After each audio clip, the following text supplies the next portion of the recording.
ओम।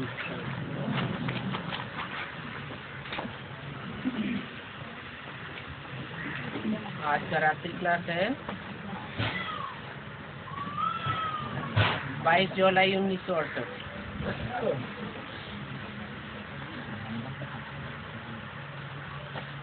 तुम्हारी तरफ कौन देखते हैं?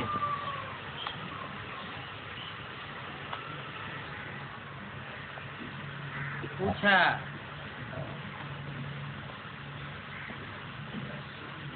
क्या जवाब देंगे? कोई ने जवाब दिया होगा ब्रह्मा बाबा देखते हैं,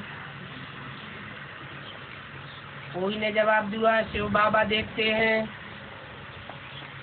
जैसे बाबा पूछते हैं किसकी गोद में आए हो, तो कोई कहते शिव बाबा की गोद में आए, फिर कोई कहते ब्रह्मा बाबा की गोद में आए। तो क्या फर्क पड़ गया? जिन्होंने बोला ब्रह्मा की गोद में आए वो फेल हो गए, जिन्हों की स्मृति में शिव बाबा रहा तो उनको प्राप्ति होती है। ऐसे ही यहाँ पूछा तुमको कौन देखते हैं? तो जिनकी बुद्धि में आता है हमको शिव बाबा देखते हैं, जो सदैव ही निराकारी निर्विकारी निरहंकारी है वो बाबा हमको देखते हैं। इसलिए पूछा दो देखते हैं या एक देखते हैं?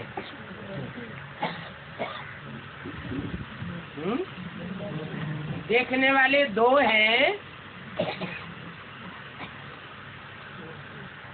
या एक है?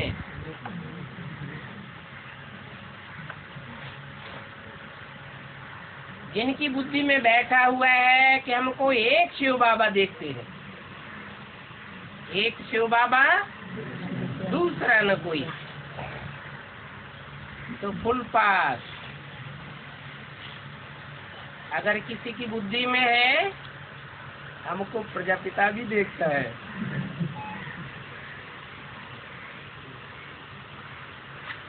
तो देखने वाला पतित भी हो गया और देखने वाला पावन भी हो गया। माना ये समझने वालों का फेर है। जैसी दृष्टि वैसी सृष्टि हो जाती है। देखने वालों को अगर एक ही दिखाई पड़ता है कि हमको सुप्रीम सोल देखते हैं, तो निर्विकारी दृष्टि का लाभ मिलेगा। अगर दो की दृष्टि की मिक्सरिटी है तो फिर वैसी प्राप्ति होगी। तो देखने वालों के ऊपर हो जाता है अपना अपना निश्चय, अपना अपना विश्वास, अपनी अपनी धारणा अलग अलग हो जाती है। अगर ये धारणा पक्की है इस रथ को, इस रथ की इंद्रियों को कंट्रोल करने वाला निराकारी निर्विकारी शिव बाप है, तो प्राप्ति दूसरी हो जाती है। इसलिए दोबारा पूछा तुम एक को देखते हो या दो को देखते हो?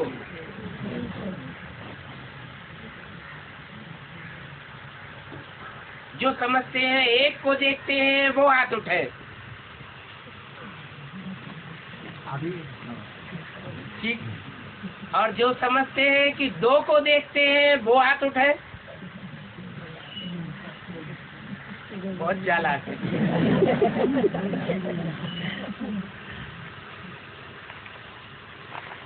कोई ने कहा सभा में कि हम तो शिव बाबा को ही देखते हैं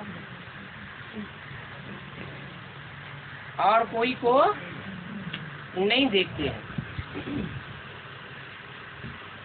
तो पूछा, ब्रह्मा को नहीं देखते हो?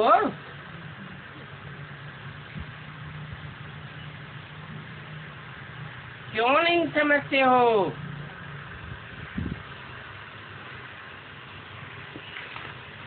कि हम रूहानी रूह को देखते हैं।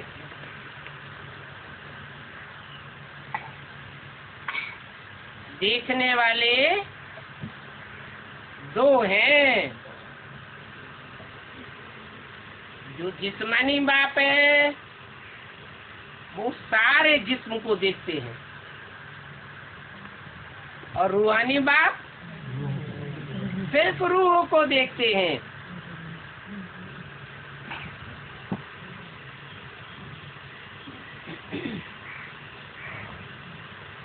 तो कोई ने कहा हम तो दोनों को देखते हैं।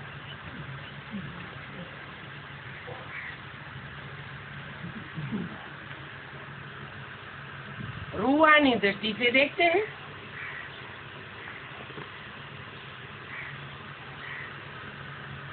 जो जिस्मानी होंगे वो जिस्म को देखेंगे। बाबा समझते हैं कि हम तो हमेशा दोनों को देखते हैं।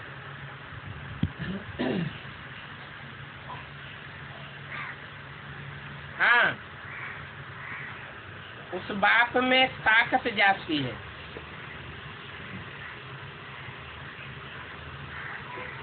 इस बाप में,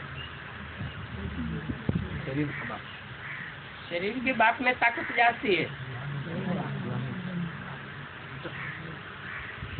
आत्माओं के बाप में ताकत जाती है।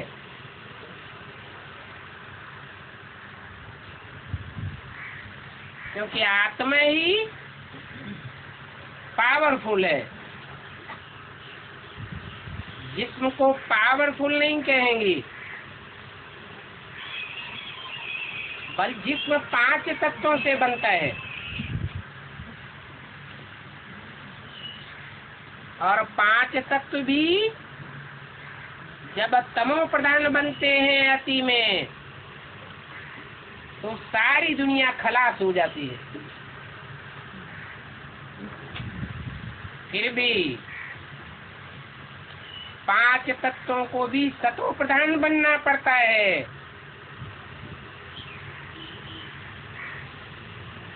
तो कौन बनाता है सतो प्रधान?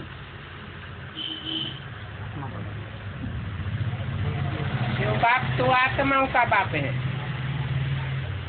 आत्माओं में भी जो श्रेष्ठ मनुष्य आत्माएं हैं,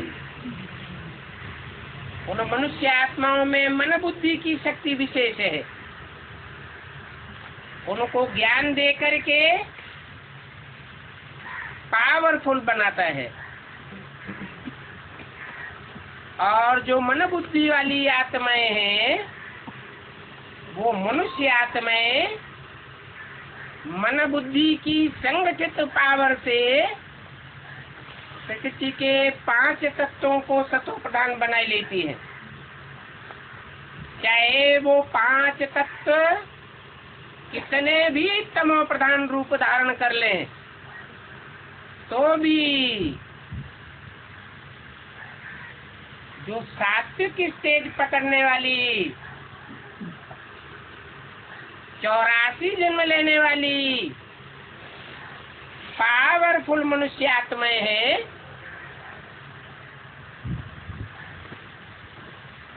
उनको अशक्त नहीं बना सकती। वो विशेष मनुष्य आत्माएं प्रकृति के 5 तत्वों को भी चेंज कर देती है और अपने शरीर के जिस्म के 5 तत्वों को भी चेंज कर लेती है। तो खूबी किसकी हुई? जिस्मानी ताकत की खूबी हुई या रूहानी ताकत की खूबी हुई? कहेंगे रूहानी ताकत की खूबी है।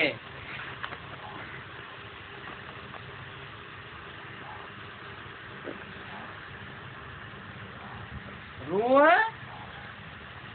तमो प्रधान बनती है तो 5 तत्वों के प्रभाव में आ जाती है, और रूह जब सतो प्रधान बनती है, जो सदैव सत्य चित्त आनंद है, उसके प्रभाव से प्रभावित होती है, वो सर्वशक्तिवान के समान ताकतवान बन जाती है।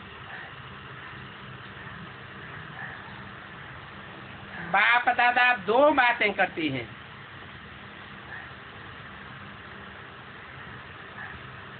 दो है ना, ये ब्रह्मा भी बीच बीच में इंटरफियर करके बोलते हैं या नहीं बोलते हैं?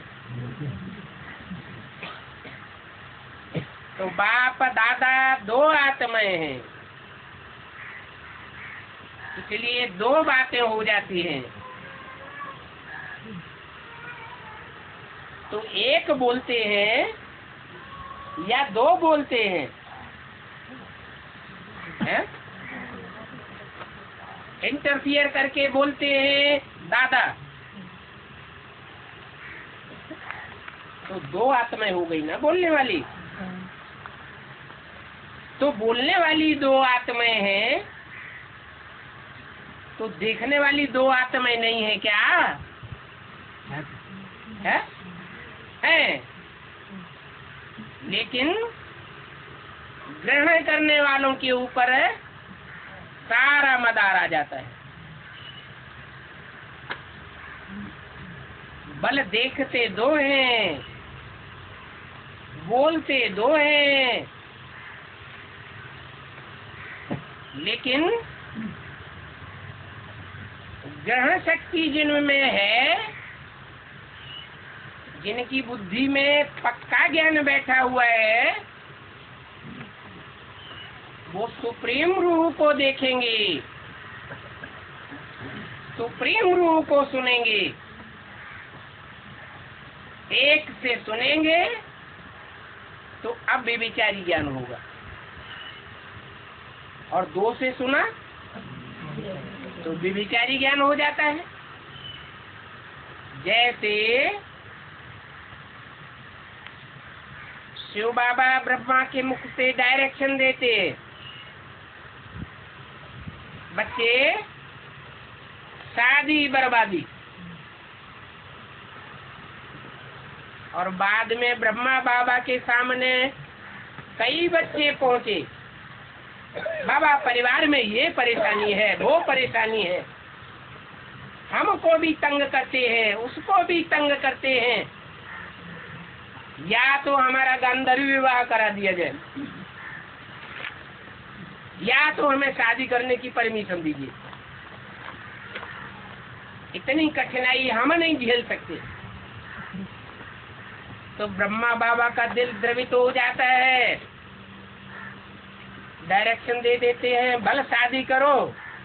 बाबा तो चाहते हैं कि बच्चे शादी करें, कोई ऐसा वीर बलवान बच्चा निकले जो शादी कर दिखावे और पवित्र रह करके दिखावे। तो किसका डायरेक्शन हुआ? देहधारी का डायरेक्शन हो गया। इसलिए पूछा, 2 बोलते हैं, 2 देखते हैं, या एक देखता है बोलता है? तुम्हारी बुद्धि में क्या है? तुम्हें किससे लेना देना है? हमें तो एक से लेना देना है। दूसरी बात, उनका आवाज अलग और इनका आवाज अलग होगा। उनका माने दूर क्यों कर दिया? इसलिए कर दिया कि शिव बाप जिस मुकर्रर रथ में आकर के भविष्य में पाठ बजाने वाले हैं, वो मुकर्रर तनधारी अपनी संपन्न स्टेज में शिव बाप के साथ समान रूप धारण कर लेगा। तब दो नहीं कहे जाएंगे, क्या कहे जाएंगे? एक बाप। बाकी इनका आवाज अलग और उनका आवाज अलग। ये बात और कोई भी नहीं जानते। क्यों ऐसे बोला? कब बोला? 68 में बोला। उस समय वो एकाकार होने वाला पुरुषार्थी मौजूद नहीं था, इसलिए बोला कि यह बात और कोई नहीं जानते। निराकार बाप इस रथ में आते हैं। इस कह के कौन सी रथ की तरफ इशारा किया? टेम्परेरी रथ की तरफ इशारा किया या मुकर्रर रथ की तरफ इशारा किया? निराकार बाप इस रथ में आते हैं। कौन से रथ की तरफ इशारा किया?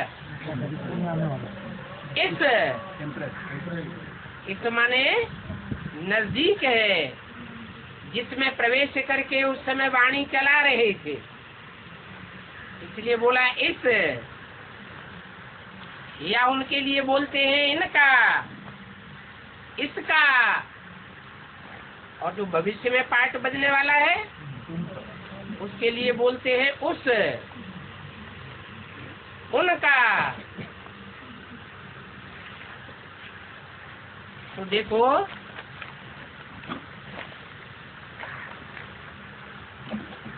बाप दादा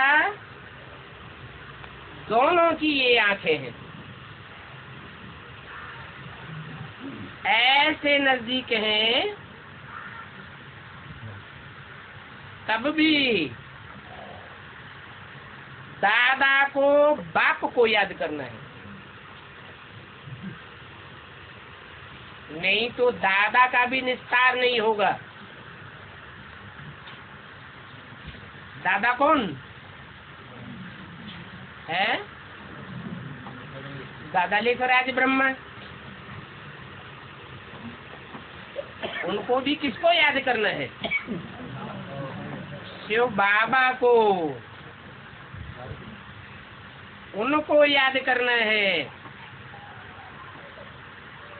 तो इनके भी पाप कट जाएंगे। नहीं तो सूक्ष्म शरीर का बंधन रह जाता है। वो बंधन भी तब कटता है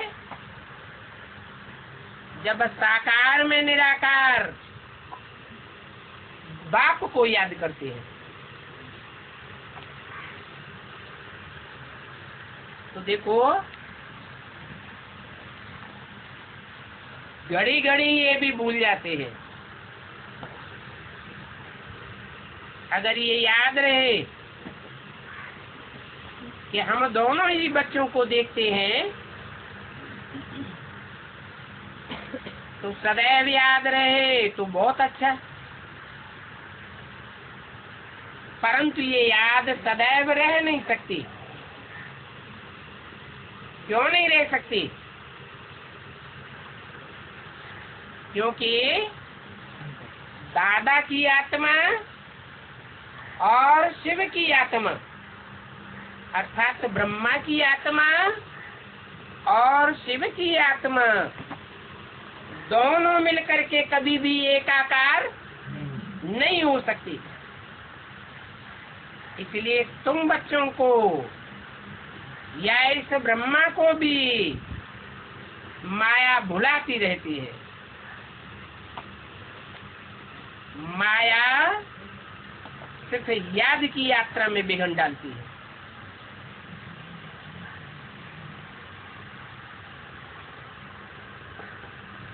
कब तक विघ्न डालती रहेगी?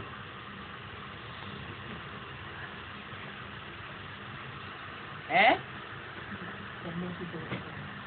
तब तक विघ्न डालती रहेगी जब तक शिव बाप मुकर्रर या टेम्पररी रथ, उनमें से कोई भी रथधारी जब तक बाप से मिलकर के एक आकार न हो जाए, शिव बाप समान स्टेज को धारण न कर ले, तब तक माया विघ्न डालती रहेगी। बाप को प्रत्यक्ष होने नहीं देगी, अनिश्चय बुद्धि बनाती रहेगी। बच्चे भाषण में कोई पॉइंट भूल जाते हैं। ये पॉइंट आदि का भूलना, ये माया का काम नहीं है भुलाना।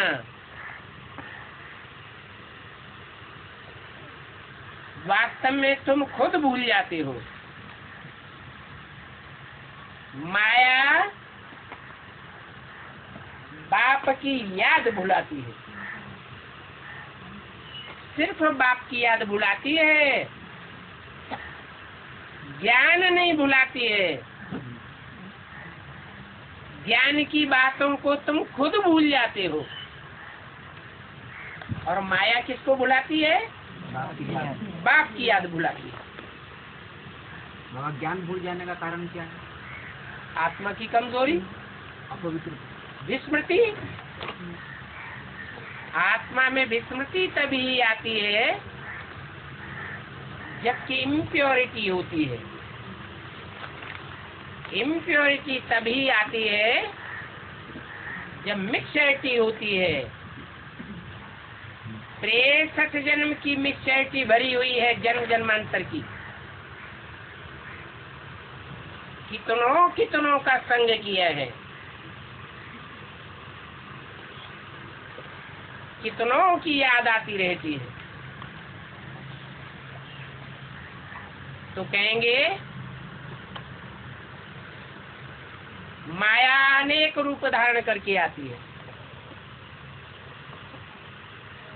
स्त्री का रूप धारण करके आती है, पुरुष का रूप धारण करके आती है, पदार्थों का रूप धारण करके आती है।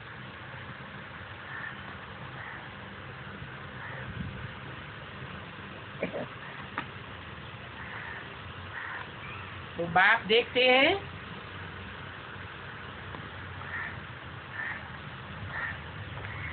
कि बाप और दादा दोनों की नजर जाती है। ऐसे तो दोनों की नजर में ताकत है।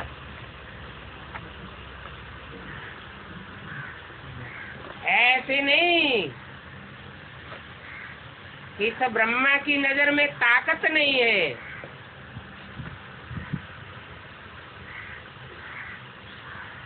बाबा को याद भी पड़ता है और मुख्य है भी याद की बात। बाबा कोई आशीर्वाद नहीं करते हैं। स्कूल में टीचर पढ़ाते हैं, ये कोई आशीर्वाद थोड़ी होता है। टीचर तो अपना काम करेंगे, पढ़ावेंगे, आशीर्वाद थोड़े ही करेंगे। बाप को बुलाते हैं कि आकर के पावन बनाओ।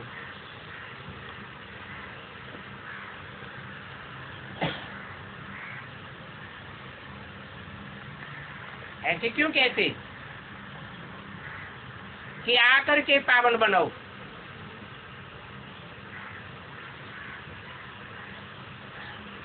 सर्वशक्तिवान है, तो परम धाम में बैठे बैठे पावन नहीं बना सकता? क्यों नहीं बना सकता? मीडिया चाहिए। 63 जन्म कोई न कोई का संग का रंग लगा है। संग का रंग लगने की जन्म जन्मांतर की आदत पड़ी हुई है।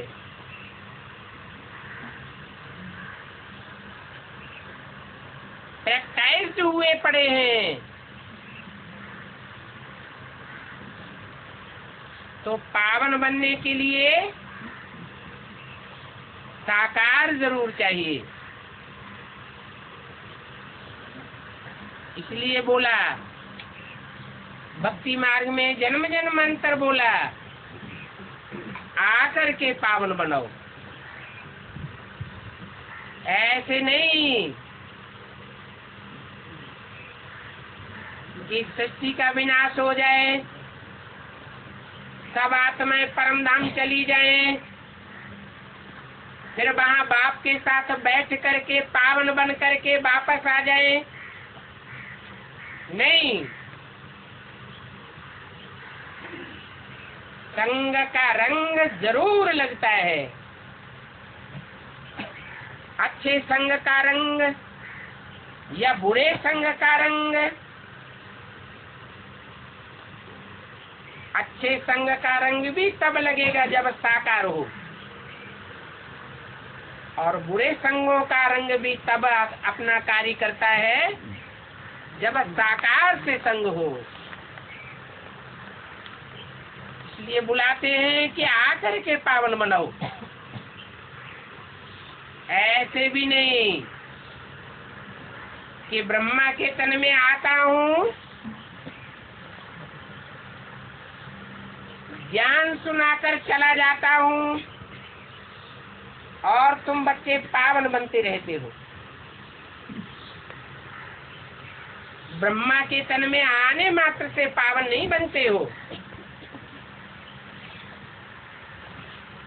वो तो सिर्फ मीडिया है गीता ज्ञान देने का, वेदवाणी सुनाने का, परंतु पावन बनाने के लिए तो इस साकार सृष्टि पर साकार तन में ही रहना पड़े। साकार तन में ही चरित्र गाए जाते हैं। इसलिए कहते हैं कि पावन बनने का रास्ता बताओ।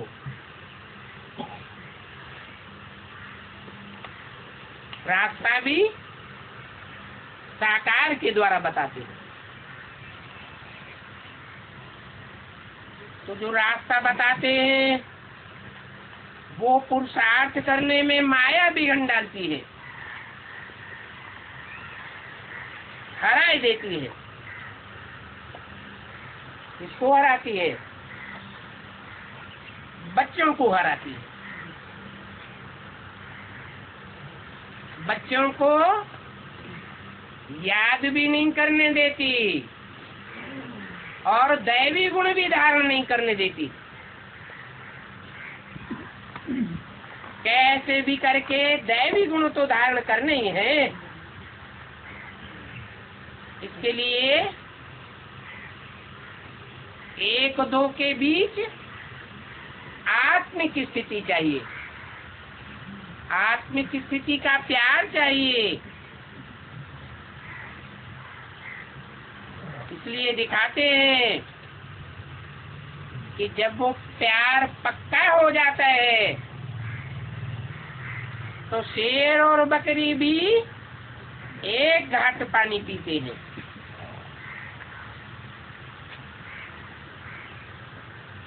उनमें भी प्यार रहता है। नहीं तो शेर खूंखार जानवर,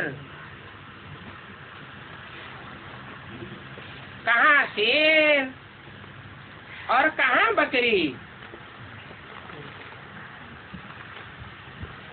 ये गायन है कहाँ का गायन है? संगम युग का गायन है कि जब बाप में पार्ट बजाते हैं, माँ में नहीं, इसमें बाप में पार्ट बजाते हैं। चाहे आदि में पार्ट बजाते हैं, चाहे आदि सो अंत में पार्ट बजाते हैं। तो मैं करने वाली माया बकरी और शेर की तरह संसार रूपी जंगल में ज्ञान की दहाड़ मारने वाला शेर, दोनों ही एक जगह बैठ करके प्यार से ईश्वरीय ज्ञान लेते हैं। अभी ऐसे नहीं है।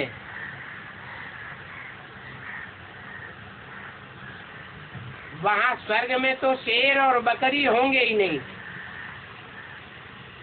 बकरी भी नहीं होगी और खूंखार जानवर भी नहीं होंगे। पूछा, स्वर्ग में बकरी होगी? कोई ने कहा नहीं। हाँ, कोई भी प्रकार का किचड़ा करने वाला कोई भी जीव जंतु वहाँ नहीं होता है। यहाँ तो देखो, किचड़ा होने के कारण बीमारियां भी कितनी वृद्धि को पाती रहती है।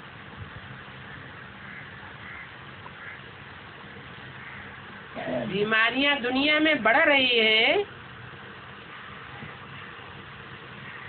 स्त्री क्या कहती है कि घट रही है।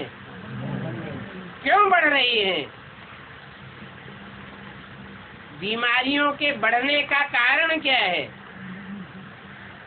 दवाइयां भी बढ़ रही है, हॉस्पिटल भी बढ़ रहे हैं, डॉक्टर भी बढ़ रहे हैं, बीमार भी बढ़ रहे हैं, बीमारियां बढ़ रही है।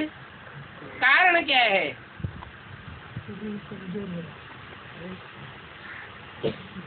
आत्मा की जो बीमारी है, काम क्रोध लोभ मोह अहंकार, ये बीमारियां जितनी ज्यादा बढ़ती हैं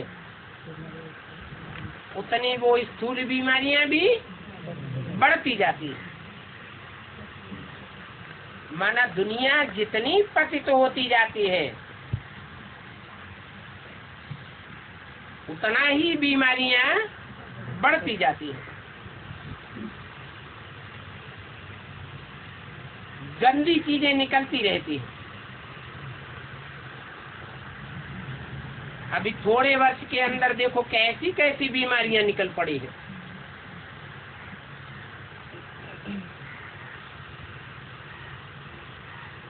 दवाइयां भी जल्दी तैयार नहीं होती, कह देते हैं लाइलाज बीमारी है।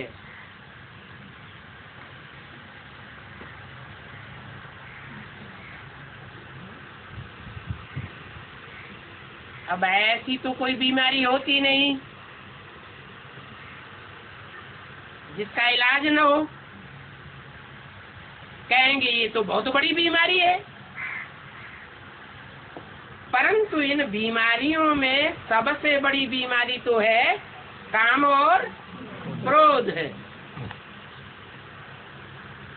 जब बाप आकर के इन बड़ी से बड़ी बीमारियों को खलास कर देते हैं तो क्या दूसरी बीमारियां कंट्रोल नहीं हो सकती?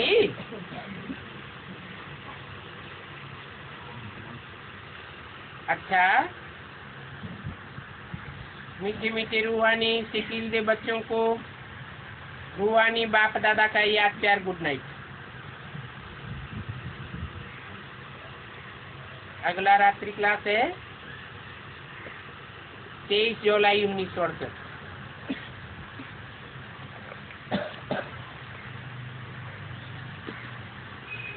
बच्चों को समाचार सुनाया जाता है। नई दुनिया का समाचार सुनाते हैं, पुरानी दुनिया के भी समाचार सुनाते हैं।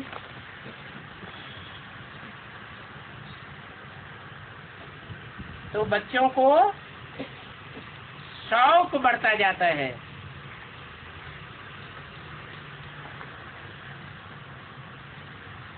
बाप भी देखते हैं कि बच्चे कैसे कैसे सर्विस करते हैं।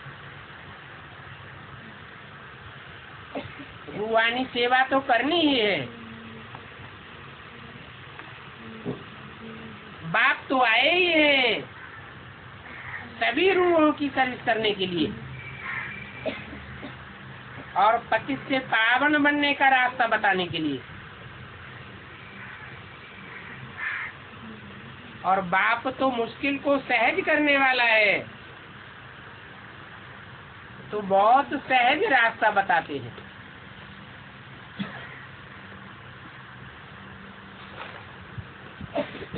जो सहज रास्ते को सच्चाई सफाई से फॉलो करते हैं, उनके लिए याद भी बहुत सहज है। अगर चालाकी करते हैं तो याद भी कठिन महसूस होती है। बच्चों को कभी भी योग अक्षर नहीं करना चाहिए। ये योग अक्षर तो सन्यासियों का है, उनका कठिन योग है, क्योंकि वो झूठी बातें बताते हैं।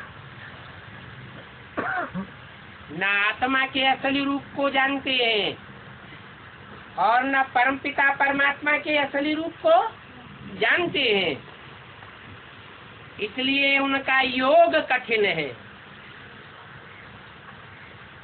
और तुमको तो बाप आकर के सहज रास्ता बताते हैं। कहते हैं कि इन आँखों से जो देखा जाता है वो याद रहता है या नहीं रहता है? याद रहता है।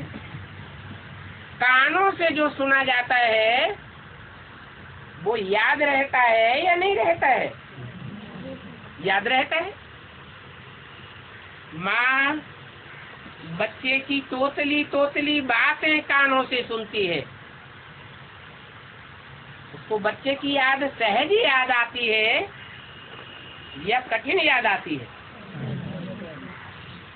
सहज याद आती है, क्योंकि प्रैक्टिकल बातें हैं ना, और प्रैक्टिकल तो शरीर के द्वारा ही होता है। तो तुम्हारी है याद, और उन सन्यासियों का है योग। ब्राह्मणों की दुनिया में भी ऐसे सन्यासी हैं जो योग के प्रोग्राम बनाते रहते हैं। वास्तव में उनको भगवान का प्रैक्टिकल साकार स्वरूप पहचान में नहीं आया है, इसलिए योग बोलते हैं। और तुमने तो प्रैक्टिकल में आए हुए परमात्मा बाप को पहचान लिया है, तो तुम्हारे लिए तो सहज हो जाता है। जिनके लिए सहज हो जाता है उनके लिए प्रैक्टिस करने पर, अभ्यास करने पर निरंतर भी हो सकता है। जिनको सहज नहीं होता है उनके लिए निरंतर भी नहीं हो सकता। तो योग अक्षर नहीं कहना चाहिए, नहीं तो हठ योगी तुमसे बहुत प्रश्न पूछेंगे। कोई आते भी हैं तुम्हारे से प्रश्न पूछते हैं, तो उनसे जास्ती बात करने की दरकार नहीं है।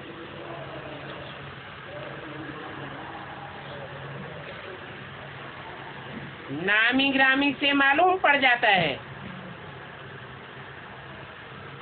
पूछा जाता है तुम्हारी आत्मा का बाप कौन है?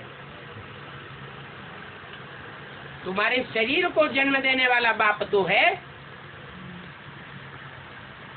जानवर भी अपने बाप को जानते हैं।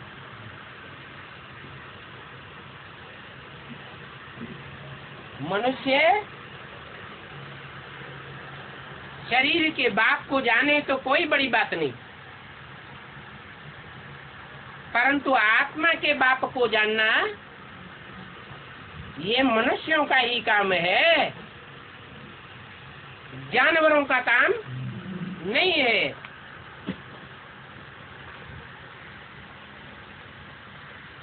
तो आत्मा के बाप के बारे में जब उनसे प्रश्न किया जाता है तो जितने मनुष्यों से पूछा जाता है उतनी बातें बताते हैं। तुम ब्राह्मण तो झट कहेंगे कि हमारी आत्मा का बाप तो ऊंचे से ऊंचे एक शिव बाबा है, और वो शिव बाबा निराकार भी है। भी क्यों लगा दिया? निराकार भी है और साकार भी है। साकार पार्ट बजाता है ब्रह्मा के द्वारा, क्योंकि ब्रह्मा का अर्थ ही है बड़ी माँ। माँ धरणी माता को कहा जाता है। माता साकार होती है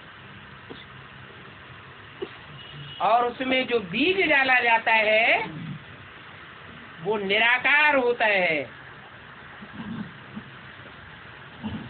इस मनुष्य सृष्टि का बीज भी मानवीय बीज है,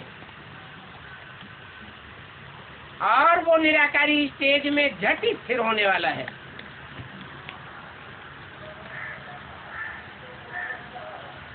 उनको बेहद का बाप सिद्ध करना है। तो तुम्हारे दो बेहद के बाप हैं, एक आत्माओं का बाप और एक मनुष्यों का बाप।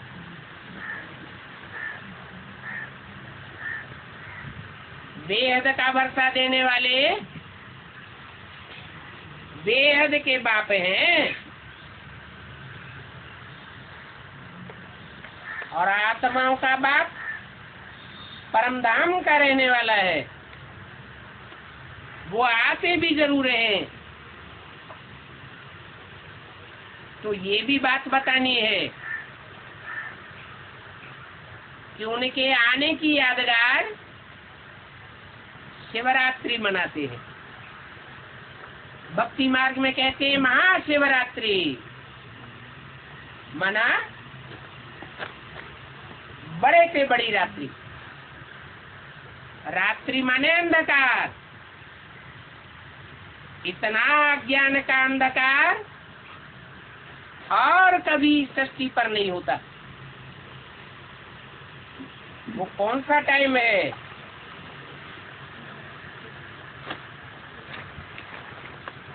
जिसकी यादगार महाशिवरात्रि मनाई जाती है। क्या कहेंगे? है शिव शंकर भोलेनाथ। है शिव शंकर भोलेनाथ उनकी शिव शंकर भोलेनाथ महाशिवरात्रि है। रात्रि में प्रत्यक्ष होता है ना। तो कब है? 76 में अगर कहें, कोई कहेंगे 36 में। अभी हुआ नहीं। वो बेसिक ब्राह्मण कब कहते हैं? वो मानते हैं सन 36 में। निराकार आत्माओं का बाप निराकार आया, जिसकी यादगार 70वीं 71वीं शिव जयंती मनाते रहते हैं। परंतु बाप तो कहते हैं कि मैं जब आता हूँ तो कोई को पता ही नहीं पड़ता कि मैं कब आता हूँ। तो फिर उनको कैसे पता चल गया कि सन 36 में महाशिवरात्रि के दिन ही आया। वास्तव में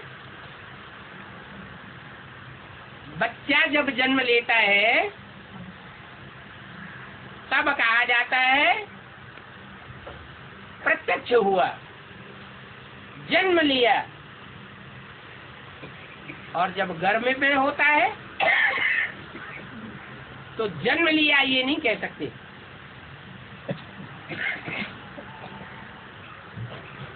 गर्भ में पहले पिंड आता है निर्जीव, या पिंड में चैतन्य आत्मा साथ में आ जाती है। पहले निर्जीव पिंड तैयार होता है,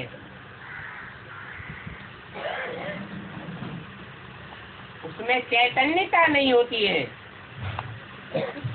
बाद में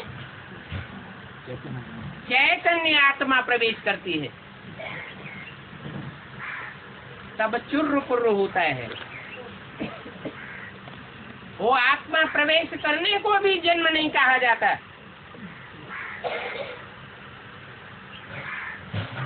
जन्म तब कहा जाता है जब वो साकार निर्जीव पिंड और उसमें प्रवेश हुई चैतन्य आत्मा, दोनों का कॉम्बिनेशन 9 महीने के बाद संसार में प्रत्यक्ष होता है। तब कहा जाता है जयंती, जन्म लिया। ऐसे ही सन 36 में पिंड तैयार होना शुरू हुआ। उस पिंड में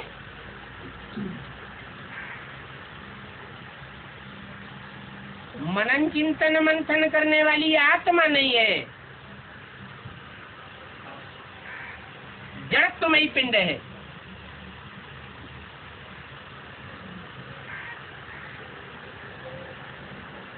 और वो 76 तक जड़त्वमयी बुद्धि वाला रहता है। चैतन्यता प्रत्यक्ष नहीं होती है। 76 के बाद 40 वर्ष पूरे होने के बाद, जैसे हद के गर्भपिंड में चौथे 5वें महीने में चैतन्य आत्मा प्रवेश करती है, ऐसे ये बेहद का गर्भपिंड है जिसमें आत्मा प्रवेश करती है। कौन सी आत्मा? क्या शिव ने पहले प्रवेश नहीं किया ब्रह्मा में? क्या शिव ने उससे भी पहले प्रजापिता में प्रवेश नहीं किया? किया ना, लेकिन उसकी बात नहीं है। और उसमें पूरा ज्ञान नहीं था जिससे चिंतन मथन हो, क्योंकि ज्ञान तो परिपक्व होकर 76 में बाहर आता है, और ये परिपक्वता ही ज्ञान का परिपक्व रूप ही भगवान का रूप है। तो 76 में भले बाप का प्रत्यक्षता वर्ष तो मनाया, लेकिन वो प्रत्यक्षता महसूस किसको होती है? घर वालों को महसूस होती है, मोहल्ले वालों को महसूस होती है, या सिर्फ माता को महसूस होती है? पहले माता। सिर्फ माता को महसूस होती है, बाकी कोई को पता नहीं चलता ये क्या चुर-पुर होती है।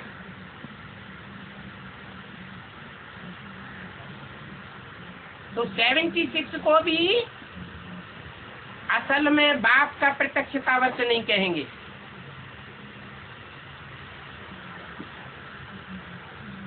कब कहेंगे? कब कहेंगे? जब संसार ये बात माने कि बच्चा प्रत्यक्ष हुआ। गर्भ में बच्चा गुप्त होता है, कोई नहीं जानता कि बच्चा होगा कि बच्ची होगी, मरा हुआ पैदा होगा या जिंदा पैदा होगा या नहीं होगा, या गर्भपात हो जाएगा, कोई नहीं कह सकता। लेकिन जब प्रत्यक्ष होता है तो सब मानते हैं कि बच्चा पैदा हुआ। और 76 में वो माता की तो शरीर धर के कहेंगे उस आत्मा के मुकाबले। तो कोई तो गीता माता है, तो उसमें बच्ची थी। माता तो बच्ची होती ही है, लेकिन उसके ज्ञान गर्भ में बुद्धि रूपी पेट में अनुभव की बात है, वो किसी से कह नहीं सकती, लेकिन अंदर अंदर अनुभव तो करती है ना। लेकिन संसार नहीं जानता। ऐसे ही ब्राह्मणों की दुनिया में सभी ब्राह्मण भी नहीं जानते। कब जानेंगे? जब संपन्न स्टेज में, परिपक्व स्टेज में वो गर्भपिंड चैतन्य आत्मा के साथ प्रत्यक्ष होता है। तो वो टाइम बताया 2018।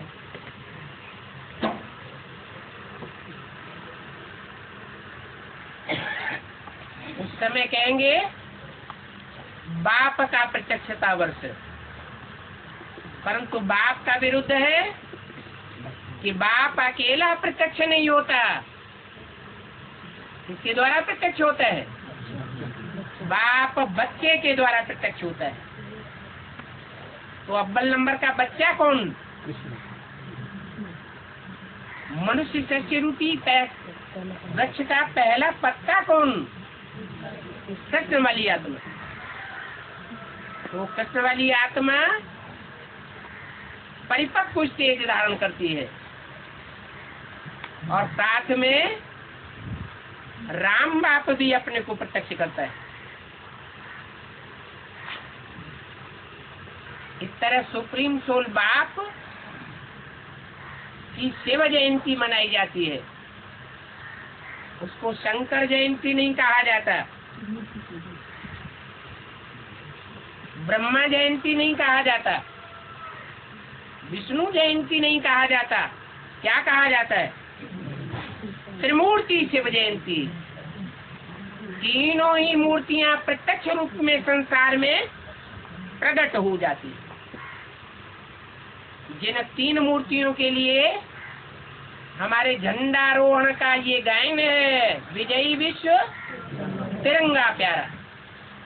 नहीं तो कपड़े का झंडा कभी विश्व विजय नहीं करता है। तीन कपड़ों के कॉम्बिनेशन का मतलब क्या हुआ कि तीन प्रकार के शरीर रूपी रथ हैं, जिनके स्वभाव संस्कार का कॉम्बिनेशन होता है, और संसार में बाप केवल प्रत्यक्ष हो जाता है। तो ये भी बताना है कि शिवरात्रि किसकी मनाते हैं? न ब्रह्मा की मनाते, न विष्णु की मनाते, न शंकर की मनाते। किसकी मनाते?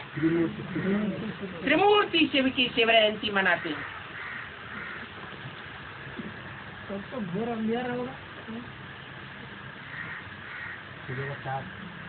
36 में घोर अंधेरा नहीं कहेंगे। क्यों?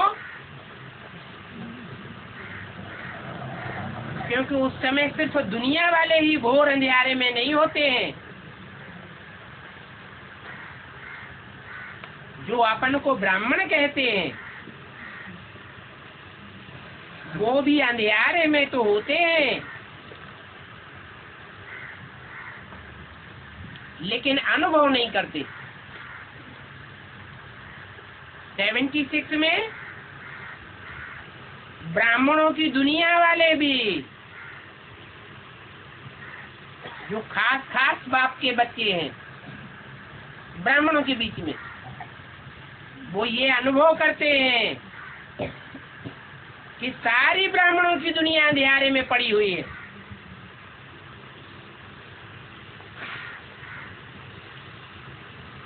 तो उसको भी शिवरात्रि नहीं कहेंगे।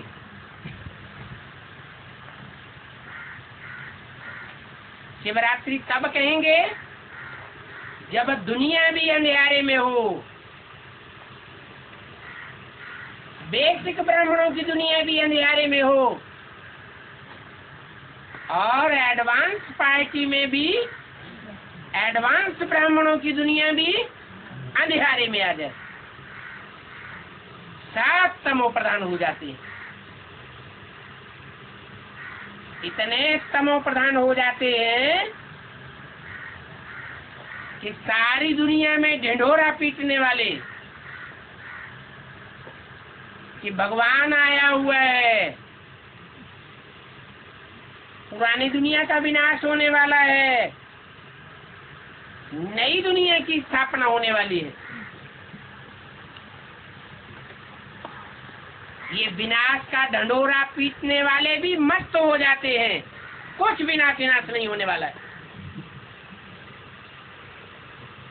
जब सब विनाश की डेट से निश्चिंत हो जाते हैं, उस समय भगवान बाप भी संसार में प्रत्यक्ष होता है अचानक, और अचानक दुनिया में विनाश भी शुरू हो जाता है। तो शिवरात्रि का अर्थ बेचारे समझते नहीं है, तरस पड़ता है, बेचारे कुछ भी नहीं समझते, क्योंकि हैं ही भक्ति मार्ग वाले, नहीं समझते हैं। तभी तो ब्राह्मणों की दुनिया में शिवरात्रि मनाते रहते हैं। शिव जयंती मनाते हैं या नहीं मनाते हैं? मनाते हैं। कैसे पता पड़ा कि शिव आया, अमुक वर्ष में आया, अमुक दिन में आया?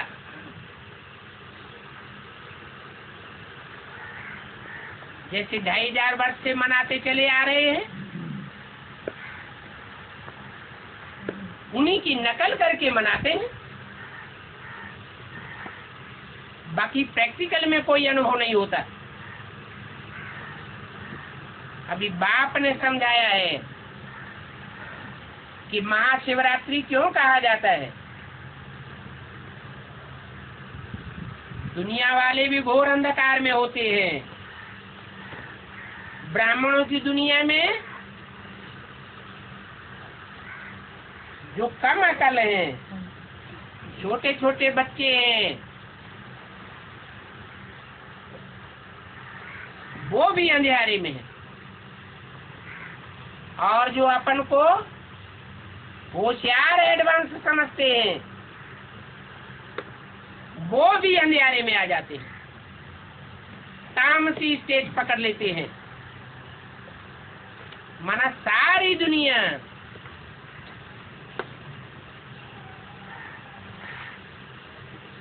चाहे विधर्मी धर्म पिताओं के बच्चे हों और चाहे भगवान बाप के डायरेक्ट बच्चे हों, सब अज्ञान के अंधेरे में आ जाते हैं। तब बाप प्रत्यक्ष होते हैं। ये बातें भी बाप बैठ समझाते हैं कि असली शिवरात्रि कब होती है, और कोई ये बात जान भी नहीं सकते। नेगेटिव पे प्रत्यक्ष होती है, पॉजिटिव पे प्रत्यक्ष होती है। 2018 में कुछ पीरियड नेगेटिव। जब सारी दुनिया ये बात मानने के लिए मजबूर हो जाए प्रूफ सहित, तो नेगेटिव हुआ या पॉजिटिव हुआ? तो पॉजिटिव ही कहेंगे। ओम शांति।